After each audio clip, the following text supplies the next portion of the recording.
You know, what I'm hoping is that just my sheer enthusiasm and the power of friendship is going to make up for our technical difficulties. Is that do I have your faith in that? I mean, having just watched some of the Spider-Verse movies, I'm not sure that just simple faith. I mean, look at that's a terrible thing for a Christian podcast to say. Yeah. Simple faith's not good enough. I'll have to. You're gonna have. I kind of talked you into a corner, didn't I? I didn't really You give you an did. out, did I? I'm glitching out. I'm glitching Yeah. out. That's all. That's what's happening. Welcome to the Voyage podcast, a show that traverses the oceans of myth and legend through the lens of Catholic theology and philosophy.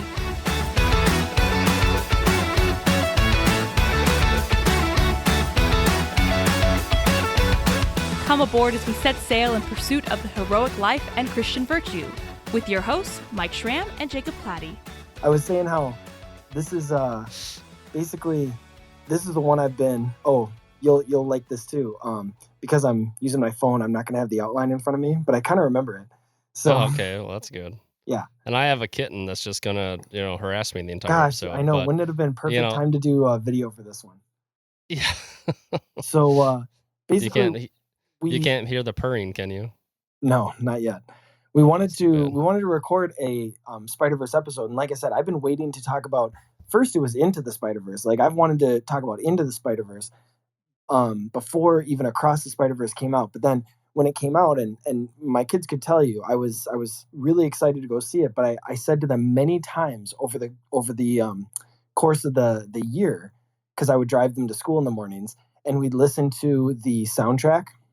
Yeah. And I would say to them, I'm really worried because of how it, I don't want to build up the anticipation, because what if Across the Spider-Verse doesn't live up to it? And I've never said that about a sequel before.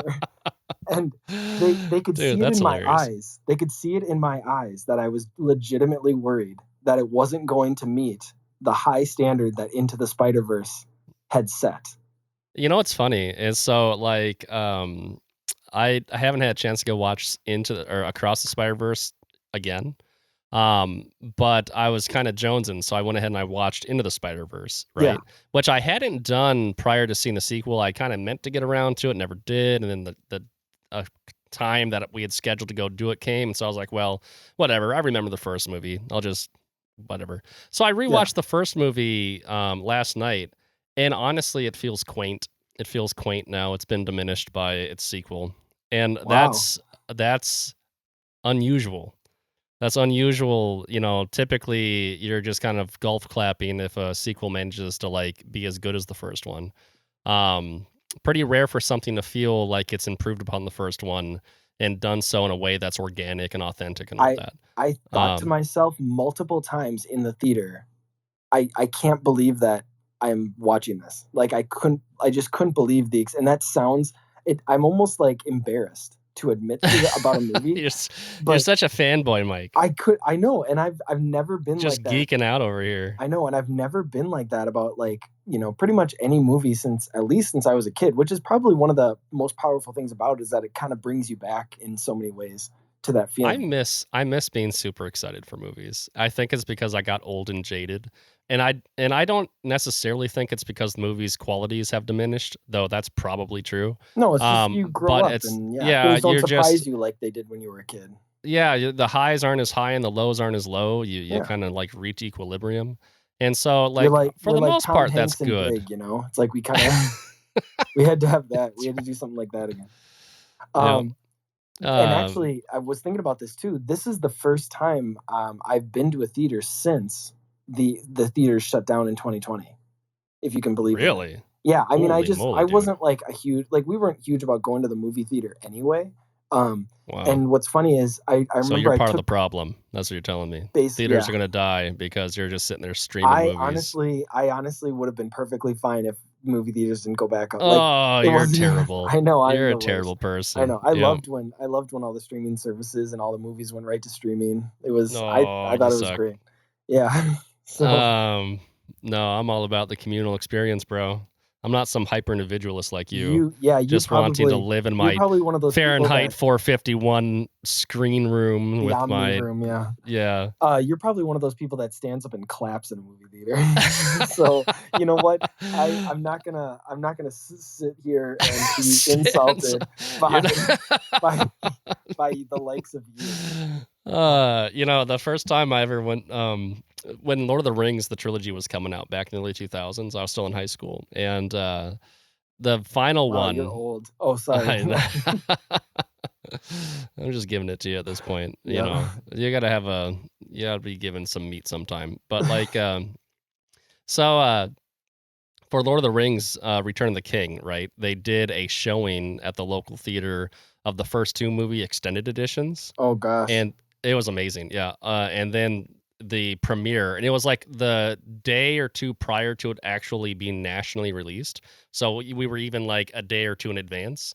So I felt awfully special. But you better believe that most people showed up wearing like elf ears and like in costumes. And there was this one dude who had an ox horn, you know, like Viking style. Yeah, like the And Horn before, of Gondor. like the Horn of Gondor. Yeah, that was the idea. And before each movie started, he would go "Horr," and like blow that horn in the theater, and the place just ate it up. erupted. Just Oh ate man, it up. it was nuts. Yeah, so that was probably one of the finest moments of my You know, life. I thought I wanted to talk about Into the Spider-Verse, and here you start bringing it back around to Lord of the Rings again.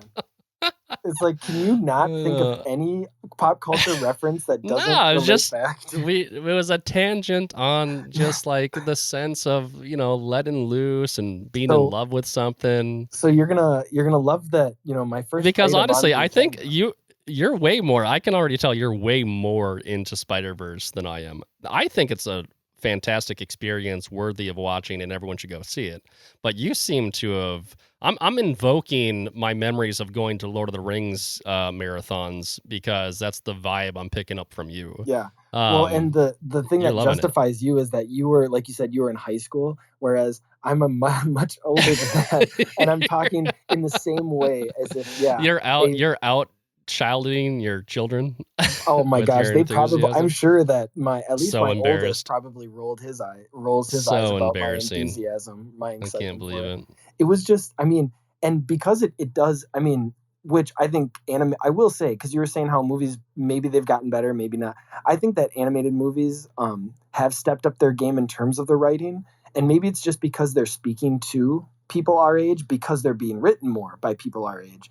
But I think in terms of incorporating a lot of those, just, you know, if you want to call them adult themes, not adult in terms of inappropriate, but just like the, I guess, higher level themes into a lot of or like I said, maybe we're just better at recognizing them now. That's a very interesting kind of conversation point because, frankly, earlier movies used to be way more adult. If you think about Land Before Time or An American Tale, Okay. you know, the Don Bluth stuff from the 80s, but even, you know, like the Black Cauldron that Disney put out that no one liked because it was too dark. Yeah. I don't know if you've ever have you ever seen Black Cauldron? That's like a heavy metal album, like Yeah. like animated. You know, it's like skulls and crypts and things like that. It's all like sorcery and witchcraft.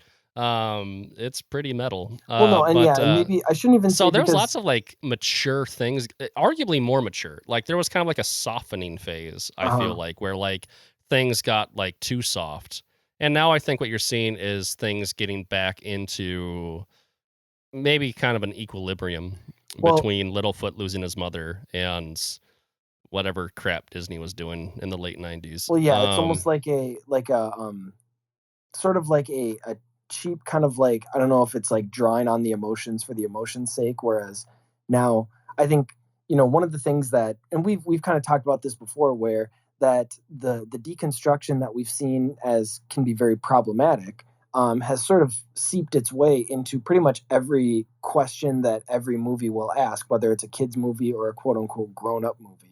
And so it's probably, that's probably what, and we're, like I said, we're probably just more fit to recognize it because that's all that we've ever kind of known or what we're so used to. So it's maybe more, it's not about better or worse. It's probably just, like I said, we're kind of more attuned to it. I mean, there's a lot of crummy movies that have been produced in the 2000s and 2010s that are animated and things like that. But what I do think, if I really had to put my finger on it, I think it's just the creative team. So in this case, it's Lord and Miller, right? Yeah. People behind the Lego movies, and also, didn't they do Did they do the Avengers? Who did the Avengers? You might be mixing them up I'm with the mixing them Russo up with brothers, who the Russo directed brothers. the That's what I'm Avengers thinking of. Yeah, Endgame. yeah, Well, you're they right. did You're Captain right. America, Winter Soldier too. But Yeah, yeah. Anyway, that's what I was mixing no, up. and I couldn't remember all of the credits of Lord Miller, but like you said, the first one that does come to mind is the Lego movie. I think also there was one called The Mitchells Against the World or something like that. Oh, I never That was the actually saw Netflix one. that. I forgot that came out. That was And then I never saw it. Yeah, no, I mean, it was like a direct to streaming movie, right to Netflix, and it actually has again some big questions in terms of like technology and AI and how it's taking over the world or taking over families. But it is told through this kind of like coming of age story of one of the main characters and I'm gonna stuff. have to check it out, man. It's I actually didn't realize that it was from that creative team, but they usually do pretty good stuff, obviously. Yeah. Like so let's just the Spider-Verse movies as such. Yeah. I am a sucker for amazing visuals, right? Oh my gosh, it's just As someone who's just immediately, I'll forgive a multitude for sins if you can visually impress me. So even if the story was absolute crud, this movie is worth watching just to see it. Yeah. Just to see it. It honestly, this is gonna have like a negative connotation because it probably should. But back in high school when I was in like doing some dark things and not in the right straight and narrow and things like that, it reminds me of hallucinating. Okay. Because here's the thing, people don't do hallucinatory drugs because they don't enjoy them, right? It's an enjoyable experience for the most part when you're doing that stuff. But just the visuals, how they use the visuals in this movie and how they not just doing different things at like a superficial level where it's like, oh, Gwen Stacy's world is pastel-y and Miles Morales' world is not. It's like, okay, I mean, that's cool in and of itself, but like they could leave it at that. They do that, but then they do it in such a way that like, so for example, Gwen Stacy's emotions will color the world around her, right? And like this is actually, to really get into like cinema theory here, this is formalism, like just like the height of formalism. Formalism is the opposite of like a documentary style realism. So most movies, 99% of movies are formalistic use formalism because you are using the tools of cinema in order to craft a story. So you're focusing on this person's eyes and you're focusing on that telephone and you're marrying the eyes looking at the telephone, like this type of editing things together and like crafting like a narrative. That's called formalism. What's happening here is they're not just using the techniques of editing and sound design and visual staging, which most movies do, every movie does, but they're also, because of the fact that this is an animated film and because of the nature of the story they're telling, they're using, I mean, just every tool every tool you could think of, right? So like when I use the example of Gwen Stacy coloring the world around her with the emotions, and then the scene cuts to like a wide shot where maybe she's confronting her father or something like that because they're having beef. Suddenly the colors change, right? It's like everything that's happening in this movie is a crafted, it's intentional, purposeful and thing. it communicates something so much deeper than it's okay. So this is going to sound again cheesy, and because I like it so much, but it's very sacramental in that everything that you see is actually meant to communicate something so much deeper that you don't see. And the visuals, and again, so how about from an Eastern Orthodox perspective, when it comes to iconography, iconography is a language, right? And this is visual storytelling. Every movie is visual storytelling. But this is doing it in a way where there's so much symbolism being layered into every frame. Like every So- frame has something symbolic So happening one in example it. that I just came across today, actually, and I, of course, I didn't notice this in any of my watchings of, and you wouldn't have thought of this unless somebody had revealed it. I can't imagine. Is so apparently in Into the Spider-Verse, in the first one, when Miles is bitten by the radioactive spider, which, as we find out in Across the Spider-Verse, was never meant for him, right? It was from a different universe. That's kind of one of the big things. It's not a huge spoiler necessarily. That's a but point. It's a story point in the movie. Has consequences. But because it was quote unquote not meant for him, he was destined, and we're going to talk about this as a big theme. He was destined for something else. I don't know if we want to reveal it or not, but the thing that he was destined for that we find out about in Across the Spider-Verse, it colors, and I say colors literally, the Spidey sense that we see him have in the first movie, in Into the Spider-Verse. So the colors that he has in his Spidey sense, and I can't remember obviously the timestamp or I can kind of remember the exact scene, but it changes colors because he was destined for something else originally, which again we find out in that universe that Miles ends up in. That's very interesting. And we can talk about it, like I said, off camera, so that it's the spoiler. But there was very much a. We'll see if we can avoid spoilers. If we can't, because of the nature of this conversation we want to have, then so be it. Okay, Go watch the movie, anyway, folks, but anyway, so it speaks to your point exactly of like the just the colors of the spider sense was intentional, and the changing of the colors because of something specific about Miles and what had happened in the big overarching story. To jump ahead a little bit to the canon event, right? The canon event. Yeah, I know. I mean, we're gonna have a whole conversation I almost laughed about out loud. Yeah, Yeah, I know. I almost laughed the nature out loud of when canon. they said that in the especially since you and I have had so many conversations about we watched that YouTube video about how we're not on a hero's journey and how it's always this fight against like fate versus free will and all that stuff. And so when they said like this was I was like, well, there's so much to like, unpack there because the whole question of whether something is canon or not is something that just like thrashes geek pop culture circles, right? Yeah. Like when Disney wrote out all of Star Wars extended universe canon when they bought out Star Wars from George Lucas, they upset a ton of people because people had invested and it's like, oh, and that's canon. And basically as modern people, we want all of our storytelling to be we want a coherent literal, journalistic, coherent, right? We want our mythologies to have a literal coherence narrative that is the official canon, right? Lord of Spirits, the podcast, we're always name dropping. One of us is always name dropping. Yeah, I know, it's true. I haven't done it in a while though, but or at least I don't know, maybe I have. But anyway, they have a whole episode about like the nature of canon because obviously that term comes from the canon of scripture and the canon of canon means rule or measure, right? Yeah. And it's just the standard by which something is deduced to be appropriate or inappropriate kind of thing, right? But we took that way too far in pop culture, and I don't know. I suppose we have Christendom to thank because of its kind of canon laws. It's like in the same way that you said, like the magisterium went from George Lucas to Disney, and people took issue with that, right?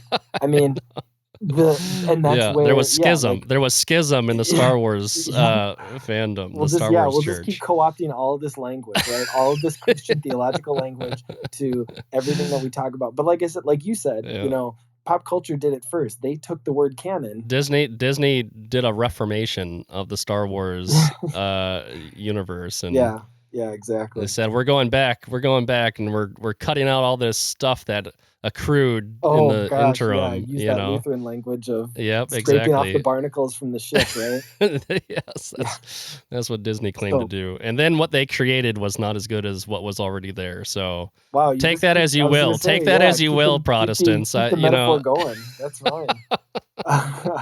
So I wanted to get into. I mean, we've kind of maybe a little bit, but like some of our favorite parts from the movie. First and foremost, just what was like maybe just pick one. What was like your favorite part from Across the Spider-Verse I feel like this is going to be cliche. I think that like a lot of people are going to drop this, but there's that whole sequence where they stand upside down on a gargoyle.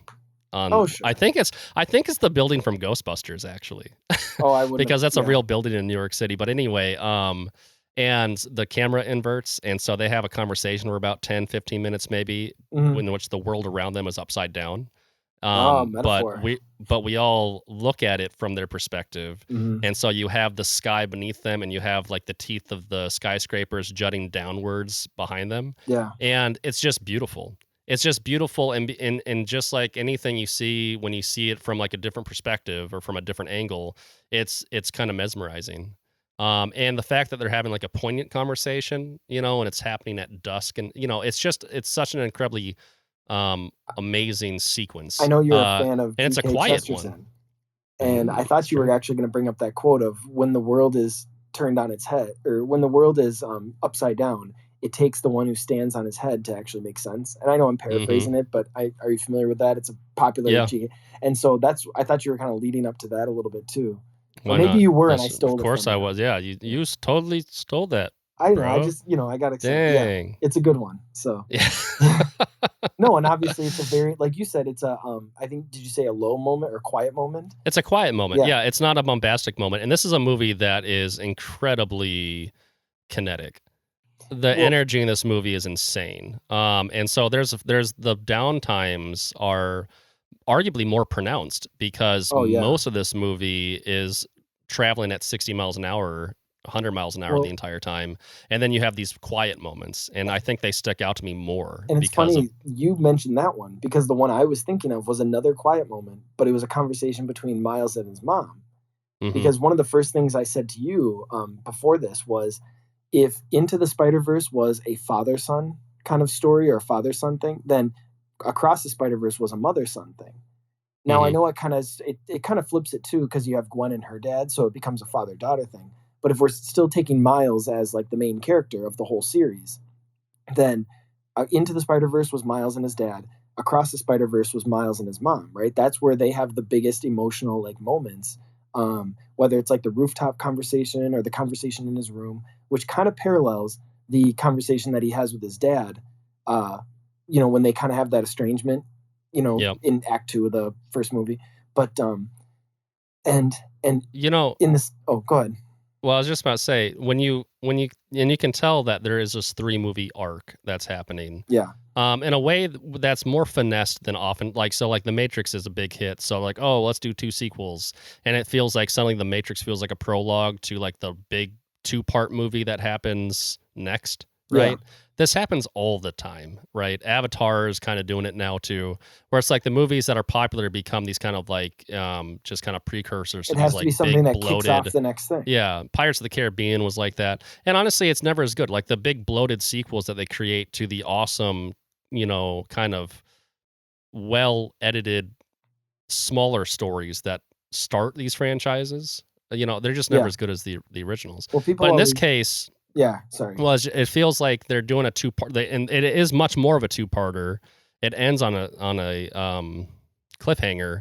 But you know what? And I had to laugh because I'd kind of forgotten the very ends of Into the Spider-Verse. The very final moments are him flopping down in bed and being visited by Gwen Stacy above him. She's calling him, to the next one. Like Beatrice. But you brought up Dante before I did. I can't believe it. Can you believe it? Yeah. You know what? I stole the G.K. Chesterton quote from you, so you can steal the Dante reference. Thanks, from me. buddy. So how kind of you. Yeah. And they actually recreate that scene. It's not how this movie opens, but it is what happens almost immediately once we really get back to Miles' story. Yeah. Is like we marry up to how Into the Spider-Verse ends, even though they do a big prologue with Gwen Stacy for this movie. Well, and that's one of the beautiful things is that actually, we had already seen some of that prologue, that Gwen Stacy prologue Into the Spider-Verse too. So in terms of connecting dots, because, she has that line in Into the Spider-Verse where she says, I couldn't save my best friend. And it showed, but you don't get any of the backstory of, I think we can tell that it's Peter, but we don't know, all of the other stuff surrounding it, which Across the Spider-Verse fills out. Too. So in terms of chronology, right, it obviously fits in terms of like the whole bigger story. It's interesting Spider-Verse, I'm going to start to pepper some quote-unquote criticisms. They're not heavy criticisms. Some of them are more heavy than others. But this isn't necessarily a criticism as much as it is an old man yelling at clouds. This is definitely Gwen Stacy's movie Yeah. in a lot of ways. Yep. In a lot of ways. This is... The first movie is very centered on Miles. The second movie is at least equally centered on Gwen. Mm-hmm. Arguably more, though. She's arguably more of a driving factor. Oh, definitely. And, She starts like and ends an it. active... Yeah, Because she's the active final participant scene too when she gets the team together and stuff. So no, I totally agree. And he's kind of sidelined a little bit to her, which is, I mean, it kind of, I guess that just comes down to your taste, right? Like, so it's not really a criticism. No, but and in fact, I mean, don't get me wrong, Gwen Stacy's great, so she's a cool character and whatnot. It's just if you're looking for something in which Miles Morales is more of an active participant in his movie, and he is. Don't get me wrong. There's significant story elements in this arc that are Miles Morales doing his own thing. No, right? she's taking the same hero's journey that Miles did in the first one, right? I mean, like I totally agree, and like you said, I don't know if it's necessarily a criticism. It's just the direction that the Lord Miller took. Well, this is where my old man yelling at clouds rant comes in. Okay. Is that it's things like that are when it starts to, it's the zeitgeist, and that's why I think I'm just overly sensitive to it at this point. Is basically there's no such thing as a movie being made now in which the female protagonist is not just like the superior person in every way, and the male antagonist is basically just there to be like the bumbling doofus. And Spider-Man Into the Spider-Verse definitely had this because Gwen Stacy shows up and she outclasses both Peter Parker and Miles Morales, like from step one, right? Yep. And then in this one, she's going through the same story in some ways that Miles Morales is, but there's never a sense that you never get the feeling that she's incompetent. You get the feeling that she's being hurt, that she's being wounded, that she's dealing with real struggles. And she makes some mistakes in the sense that she goes back to Miles when she's not supposed to, like for reasons that the movie tells. Yeah. That kind of start things moving. But she's kind of the hero, and it's like, okay, another movie in which we're going to denigrate the masculine and lift up the feminine and all that stuff, right? So this is like the 20 millionth movie that has this theme going for it in the last like 10 years. Okay. So, okay, but that being said, she's a great character. At very least, here's what I'll say. I would rather watch a movie in which I care about the female being like cool and empowered than one in which it's kind of like forced down my throat. See, yeah, I didn't feel like it was agenda driven by. I thought it was just organic to the character. Well, that's just how much they've got you in their. I guess thrall, so. Yeah. Mike. Yeah. All right. I do think it's more organic in this. I do think that there's a difference. You can have an empowered girl boss. Okay, it's possible to have. Don't choke on your red pill, by the way. That's Anyway, you can have a girl boss, but it has to be done well. It just has to be done well, and this movie does do it very well. It absolutely does. I'm glad I brought my umbrella for the raining on my parade that you. Are you done? By the way, are the clouds? You want to go? You want to talk about how cool Gwen is? Actually wasn't even gonna be like my So, and I'm sure this is very basic, but everybody loved the Paviter, and I can't pronounce the last name, but the the Hindu guy. I guess that would be a religious statement, but the Indian guy. Just let's tone it down a little bit. No, like that guy. No, I'm agreeing. I love that guy. Like that guy is. He was a highlight for sure.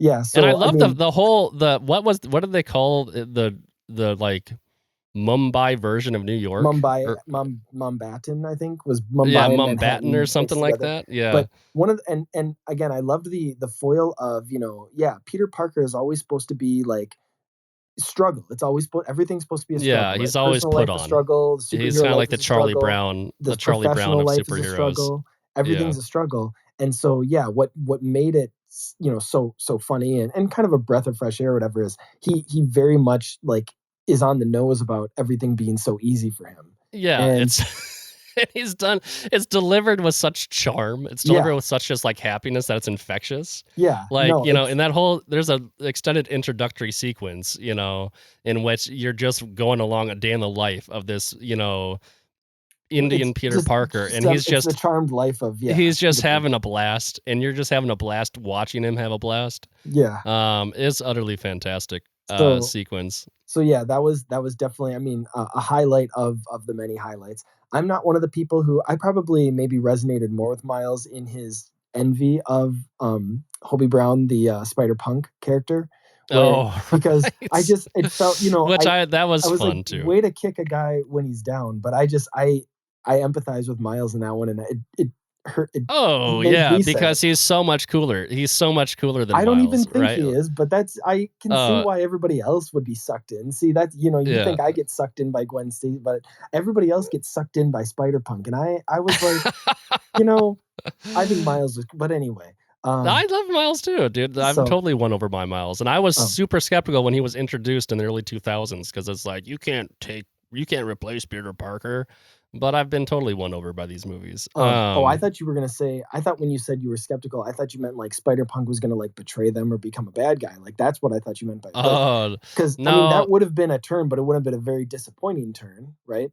Here's what I will say. Like, I think Spider-Punk is hilarious and a spot-on caricature of like the British punk scene, right? Yeah. And even the way that he is animated to look like basically like pasted paper kind of thing. It invokes slapping stickers on it was like walls. It's like the Sex Pistols, like it is. It's the Sex Pistols thing. Yeah, it's all of that, right? They just do such a good job with that it was too much fun to watch that play out. That being said, he's probably the weakest caricature, the weakest character as far as just like he's so cliche as far as like like, rebellious punk rocker. Like when he said the gaping hole in Mumbai was a metaphor for capitalism. I was probably laughing the loudest in the theater during that one. I thought that was. Well, that's the fun part. Is like the movie presents him as kind of like and he serves a purpose, right? It's his outlaw attitude. His kind of like, screw the system mentality actually ends up having an important part to play in the resolution of things. But for the most part, again, here's more rain on your parade. It's like, we're going to glorify some more kind of like anti-establishment. One of the coolest characters in the film is an anti-establishment, anti-hero. Well, yeah, it's almost like one of those where it's like everybody's going to like him for the wrong reasons. Yeah, exactly. It's like, exactly. Actually, but usually it's because his sense of virtue and his sense of justice outweighed his, like you were saying, his kind of anarchist attitude or whatever. Sure. Well, and his charisma is definitely there, right? Mm-hmm. So it's just he was all of these variant characters are so fun in their own way. Yeah. So he was a ton of fun to see. A perfect foil, a perfect person for Miles to feel all angsty about, because he's kind of moving in on his crush with Gwen, right? Yeah. Like, and of course he would, right? Absolutely, the bad boy kind of vibe, right? Like, it was a lot of this feels very John Hughes in a good way, right? Like they're really making this feel. It's funny you say like that, because all of the Tom Holland trilogy was supposed to be modeled after. It was supposed to give you a John Hughes fuse. Yes, and it's clearly what they were going for. It's clearly what they were going for, and they did to a great extent, I'm sure, right? Honestly, maybe maybe even more than I feel because I'm an old curmudgeonly man now and just not in the moment. But that being said, I feel it more in these movies than even I did in the Tom Holland movies. Yeah. And I don't know if that's fair or not. I'd have to think about it. I'm just speaking off the cuff here. But it definitely brought me back to my teenage angst watching the kind of like little love triangle thing playing out between those three characters. And it's like, don't go for the, British punk rocker. You got Miles. He's right there, Gwen. Oh, He's right under her there. nose. Yeah, exactly. Right under her nose, Gwen. I know. The nice guy. Mm-hmm. The nice, sensitive boy. I got to root for the nice, sensitive boy, Jacob. Yeah, that's true, man. So the other, well, and then, okay, so this very briefly, I mean, I love the Spider-Man therapy session, just that, of course, made everybody crack up. Now, for that sure. one, if you'd watched the trailers, it was already in the trailer, so it wasn't a huge surprise. But again, it just such a that was the first line I think my kid quoted to me was, "Let me guess, he died," in the car. So it's a good segue because we have a hard deadline on today's episode, folks. So let's get to some meat. Let's get to some real meaty stuff. Okay, go, give it. But then we Donald Glover. The actor Donald Glover. Oh yeah, him Prowler. Popping up. So yes, not only because he shows up in the Tom Holland one, but because he's considered like the inspiration for Miles Morales because of his role in Community, one of the best best written TV shows ever made, by a friend of the show, Dan Harmon. Oh man, if only. But where he in one of the intros for Community, he's wearing Spider-Man pajamas, and that becomes kind of like the there was a call to make him Spider-Man. But his name is oh my gosh, Aaron. What's the Prowler's last name? Aaron. I don't remember. Yeah, I keep thinking Aaron Donald, but he's a football player. But anyway, he was in the Tom Holland one, and he became Prowler in that universe apparently because then he was captured by somebody in the Spider-Man multiverse, and he's in this sort of like, I don't know, Spider-Man jail or whatever. But anyway, okay, so you want to keep me on task, please. we kind of got I know what a weird inversion of our roles here. Is this some kind of weird variant version of Mike and Jacob? No, are we the actual original Mike and Jacob, or are we from like Earth 672? Yeah, I'll let you decide, folks. Guess I'm reverting back to regular Jacob now, right? Yeah. Okay, so yeah, what was we were talking about canon a little bit, right? Okay. And that was kind of hinting towards where I was going to go with this conversation. Is a lot of the overarching issue at play here in this movie is basically whether or not bad things have to happen in order for people's lives to follow the trajectory. And really quick to fill in from the movie itself. So one of the big things that one of the big issues, the conflicts of the movie is that because of things quote unquote happening that weren't supposed to happen, and this goes into your thing about canon events, it throws off the trajectory of the whatever universe these particular, this Spider-Man or that Spider-Man happens to be in. And one of those canon events is being bitten by the radioactive spider. But as you remember from the first one, that was not meant for the world that Miles was living in. It was in a different Spider-Man universe. Yeah, it was a different dimension. So it was meant to bite somebody else, right? Another Peter Parker.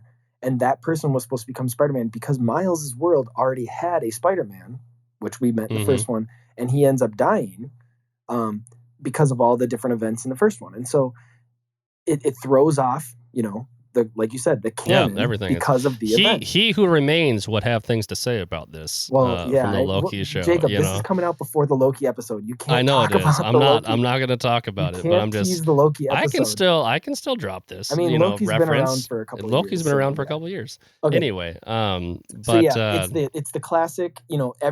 Pretty much every mythology has the fate versus free will, right? Mm-hmm. It's and like you were saying, in reference to the Loki conversation we were having, Loki is fighting against this, right? He's fighting against, well, I'm my own person, I make my own decisions, blah blah blah. It's his free will, his will is fighting over the fate, and Miles is kind of in the similar position. Well, because it's the origin story for Peter Parker is that he gets bit by a spider, but then his uncle dies because of his negligence. So the idea that with great power comes great responsibility, that has to be it's no different than Batman losing his parents in Crime Alley, right? Yeah. Or like it's like you need the trauma in order to catapult the character into Superman isn't Superman the if he stays on Krypton and Krypton doesn't blow up. Exactly. Exactly, right. So in so many superheroes rely upon a traumatic event in order to turn them into heroes. And so basically the overarching theme of this movie, the question at the heart of it, is whether or not Miles can, has to abide by the tragedy that's fated for him, and or if or is destined for Spider-Man.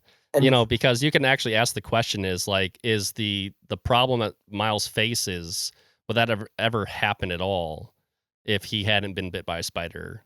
Does biting a spider lead to Uncle Ben's death? Well, and right? one of the saddest parts of the movie is when Miles feels betrayed by Peter B. Parker and by Gwen, because they've both bought into it had to be this way. And so they've it's almost like them saying to him, like, you didn't have to become, or you shouldn't have become Spider-Man like us. And he was, the big theme of the first movie is that he felt like they were his only friends, or they were the only people who knew what it was like to be like him, right? The last line of the first movie is, and I'm not the only one. And so that kind of leads into, and we kind of already joked a little bit about how he felt like he was part of this little Spider-Man community, but every example is him feeling isolated still. He doesn't have it as easy as Paviter. He's not as cool as Spider-Punk. He's jealous because Gwen is giving them, she's part of the club and she's giving them attention. Yeah, she gets accepted into like a real girl boss. The last knife in his back is that Gwen and Peter basically believe it too, right? They believe the canon over him, kind of. It's funny. You see, this is where we're going to start to diverge a little bit, because I think that me and you have different overall interpretations of the themes of this movie, though I don't think that one is necessarily more wrong than the other. I actually do think that you can have both. You can hold on to both of these things. The impression I have is that you see the conflict between canon, that, every Spider-Man is destined for tragedy, and Miles's fight against canon or fate as an example of like Christian liberty and free will, and that like destiny is not what holds us down. But I wasn't trying to give a moral judgment to it. I was just pointing it out as an example. No, but let me contrast you where I go with this, and you'll understand where I see the dichotomy between us. Okay. I think that you can that's a worthwhile conversation to have, and you can get those themes perfectly from that movie. In fact, I think those are the themes that the movie is trying to tell, right? But my old curmudgeonly self, you see, I see a movie that says, well, this is the mythology, and the mythology is real, and it's important. And, sometimes it's not about making the world a better place or fixing problems that can't be solved. Sometimes it's about having faith that you're going to get through the suffering, because you can't avoid the suffering.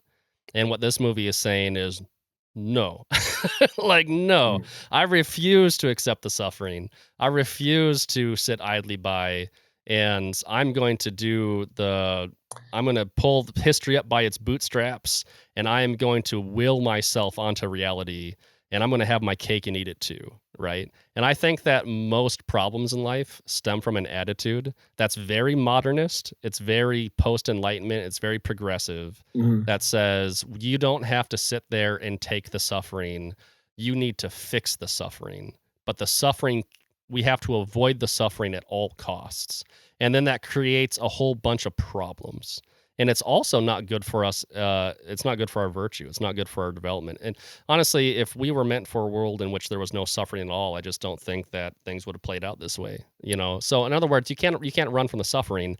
And this becomes a movie about running from suffering.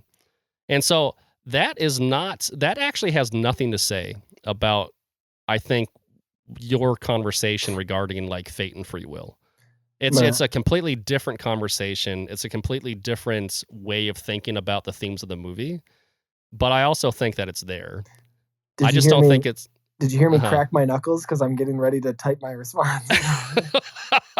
I'm gonna. Do you remember? Yeah, that this meme is of this the- is Do this you is remember gonna the be a meme good of the one. bird that does the like huge exaggerated inhale and then it like caws back? That's the. And then I got the laser eyes. That's No, here we go. no, I'm about to get okay, so thrashed. I'm about to get thrashed, yeah. folks. Let's hear it. What's the destroyed by logic? Like Yes, I know. The artwork for this episode is gonna be you laser eyeing me. Yeah, When we exactly. finally get this stuff How on dare YouTube. you? Yeah. Yep. No, you're lucky. I won't have time to get the artwork for this one.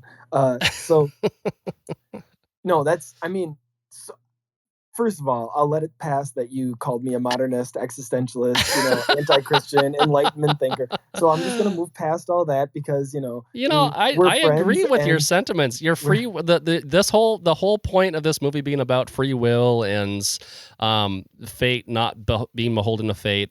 I actually agree with those things. There's nothing wrong with you saying that hanging one your was hat on right or that. wrong. I mean, obviously, That's what I said. See, that's what I said, Mike. I know that the movie projects a certain, just like when we were talking about with Loki, where it's like Loki's the good guy and he's fighting against the fate, right? Fighting against this big overarching, like whether it's the TVA or it's He Who Remains. So that you get the same feel with Miles, right? Miles is fighting against the big bad Miguel O'Hara, who I think, and I'm looking forward to his redemption arc in part 3. I'm almost certain that there's going to be he'll have some sort of like he is a good guy, right? He is. Honestly, it's interesting because like he basically destroyed a reality trying to like avoid suffering, right? Well, so that's where something of a spoiler, but so this is why I think to kind of refer back to that point where I don't think that Miles is necessarily trying to do that. And the example that I want to point to is when he breaks the canon event in Mumbai Hatton, where he it was supposed to have the police chief, sacrifice himself. He saves a life now, that if shouldn't you have been remember, saved. he had no knowledge of the canon event thing when that happened. Right. He thought that he was just sacrificing himself to save somebody. And what he thought when Gwen tried to stop him was that she was trying to save him because she cared about him, not because she was trying to stop him from stopping a canon event. And so Miles was not avoiding suffering or avoiding sacrifice. He was entering into it as a true hero or a virtuous hero does. It's not that virtue was up and against, the destiny or the what it takes to be a hero sort of thing, right? Right. He was actually participating with it. And that's what made the betrayal so heavy for him when he found out that Gwen was actually trying to stop him from stopping a canon event and, all the stuff we already went into. Miles, it can be both, Miles. It can be both. So she loves you, Miles. Well, anyway. So that's where I don't see this as, they're promoting this agenda of you have to avoid suffering because that's what your will, like that's what everybody says you have to do, or he's not going to be like Miles went through his own, losing Uncle Ben, right? It was Uncle Aaron in the first movie. And so it was his own, like, even though, again, going back to the whole, does it have to be that way, quote unquote? Well, this is still fascinating. Had to go through the suffering to become the hero, right? Whether it was this episode is Peter A. Parker. Well, okay, yeah, go ahead. Sorry, this episode is going to come out after our conversation about virtue ethics versus utilitarianism, right? Yeah. Like, and so this is it's a fascinating because basically Miles is operating by virtue ethics. Yes. He's saying you're going to sit here and let people die knowing you could stop it because you think it's for the greater good. Yep. And you guys are monsters for doing that. Mm-hmm. And the movie does lean on Miles' side, right? Yep. I think the movie does a good job of giving context for why people are making the choices they're making. Mm-hmm. But the movie takes a virtue ethics stance with Miles, saying, and because then you start to see the other heroes, the other spider people, saying, aren't we supposed to be the good guys? Why does this not feel like I'm being the good guy? Yeah. Questions like that, which is why the movie is 100% doing what I think it's doing, which is to say that you need to avoid suffering no matter what. Because here's the thing, I am not making the utilitarian argument against virtue ethics. If anything, I think that this just shows just how complex living in reality gets sometimes. You have to look at the events in this movie, as far as I'm concerned, somewhat agnostically, because I get both sides. And I'm not beholden to Miles for wanting to save the person he wants to save. But I also don't think that the other spider people are as villainous as the movie paints them out to be, because they basically stand in for systems of structure and systems of order and systems of hierarchy that keep the universe working, that keep the universe operating, right? Mhm. And so the question of virtue ethics versus utilitarianism, in some sense, it works best at the individual day-to-day level, and it gets much harder the bigger you go. If we were to sit here and have a conversation about whether or not the U.S. should have dropped, bombs on Japan, you'll see people argue both sides of that. And there's a virtue ethics answer to that, and there's a utilitarian answer to that. And I, frankly, as much as I'm a Christian and as much as I've been kind of influenced towards virtue ethics, at the end of the day, I have to admit to myself, I'm just glad I didn't have to make that decision. Yeah. I'm just glad I'm not Harry Truman, because it's too big for me. And I think that in some sense, the best answer that I have for the philosophical quandaries that are presented in this movie is I'm just glad I don't have to make those choices. But as a Christian, I think that we get to trust that God is in control, right? And so as a Christian, I think that you could say to somebody like Miles, hey, death is not the end. And God's in control, right? Because if you take what's said about why canon events have to take place, it's a pretty reasonable position to hold, right? But admittedly, it raises lots of moral quandaries about, imprisoning people, coercing people, preventing people's free will, or even just like not doing the right thing when you're supposed to do the right thing, from what's the D word? The D system. Deontological. From a Because deontological that's actually argument, what I was going to bring up is, and in our conversation on the three Western systems of utilitarianism, deontology, and virtue ethics, is that utilitarianism and deontology are kind of two sides of the same coin. And so you can see how, in one sense, if utilitarian is the sacrificing the few for the many, right, or doing the most good for the most people, that sort of thing, and deontology is being obedient or dutiful to some law or some rule, right? Yep. If Miguel O'Hara and the rest of the spider system, spider whatever, like you said, it's a system as a whole. If he has this, in one sense you can say, oh, he's sacrificing the few for the many, but many of them are just, like you said, being dutiful or obedient to this bigger law of the quote unquote Spider-Verse or quote unquote multiverse. And so they have to keep things in order. And now even just using that language, you can see how it can be, oppressive and that sort of thing. But it's a stand-in for kind of fascism, right? It's a stand-in for the kind of like too much order type side of things, right? And I think, honestly, these types of things get way more complicated than people want them to be, because it's like, well, sometimes.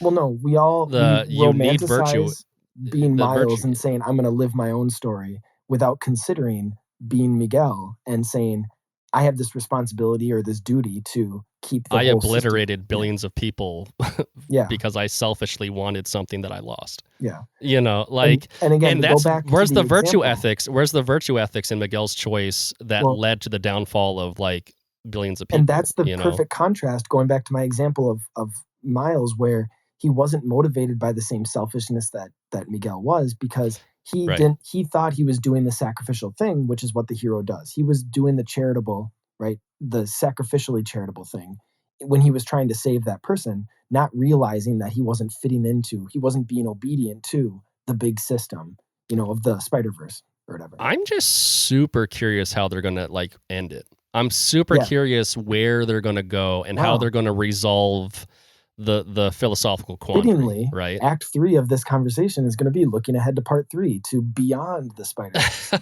So, is what Act is one 3 of the going to be things- able to fit within about 4 to 5 minutes? We're going to make it. We're going to make sure it does. Okay. So, what is the... Sorry, so you said listeners, hard deadline for the your big thing- faithful... The big thing that you were looking forward to, like you host. said, is how are they going to resolve some of these, philosophical, moral issues and stuff. I'm just looking forward to the return of Spider-Ham. If I had one criticism of the oh no, dude, movie, Spider Noir, man, Spider well, Noir. He's my favorite. I saw him there too. But yeah, I'm a sucker for John Mulaney. So yeah, no, so he's anyway, funny. I did, I figured he wasn't going to be in this one, just like I knew Spider Noir wasn't. But when I saw in the last scene where she'd assembled her team and she's getting ready, and I was like, yes, that's what's going to bring it all home. Yeah, he's going to play the role of the Ewok in Return of the Jedi that this series is going to have. The Ewok? I think that he's much more beloved than the Ewoks ever were. Oh, I don't know. yeah. Maybe they had some redemption over the decades, but like speaking of redemption arcs, we already kind of teased Miguel is going to have his redemption arc. I'm sure. Yeah. This is kind of tangential. I'm so happy that Peter B. Parker, at the end of the first movie, he shows up with flowers to MJ. Oh, and it's like, and then in this movie, he's a dad, which was such a theme of the first movie of him not, wanting to be a father. And so now he's a dad. And I love where they took his character in across the universe. Yeah, no, good for them. Good for that character. Speaking of virtue, like the virtue of courage, right? He was the cowardly lion in the first one.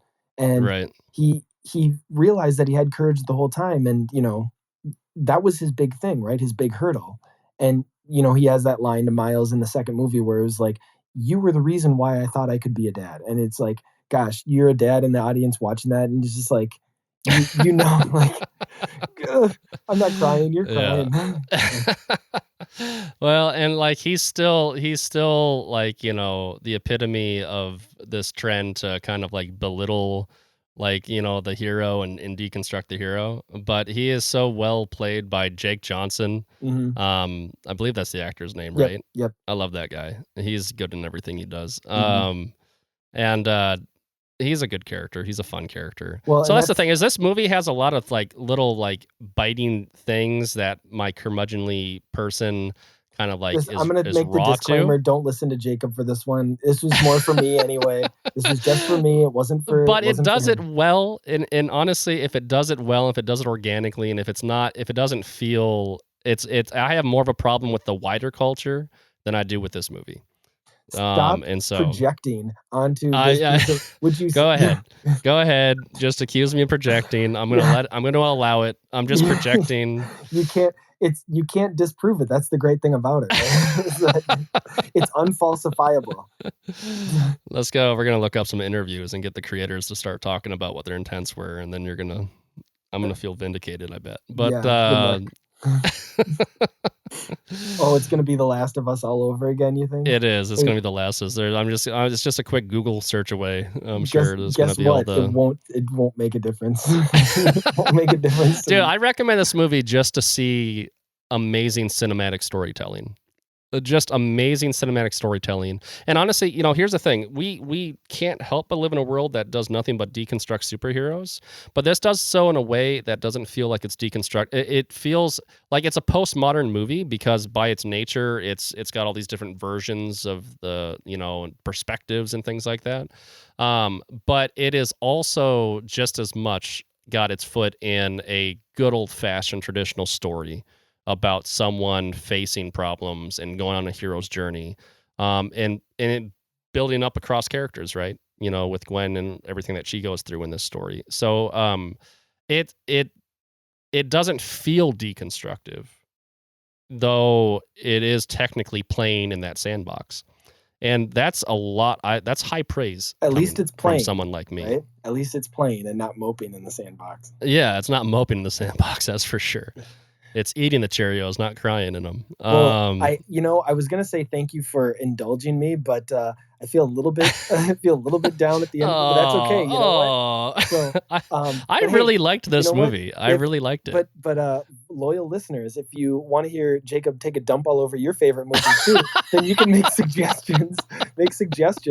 in the, I don't know, in the comments or whatever. But thanks for having this conversation so that we could get it out sooner. We both just watched it very recently, and so we're trying to have a quick turnaround on this one.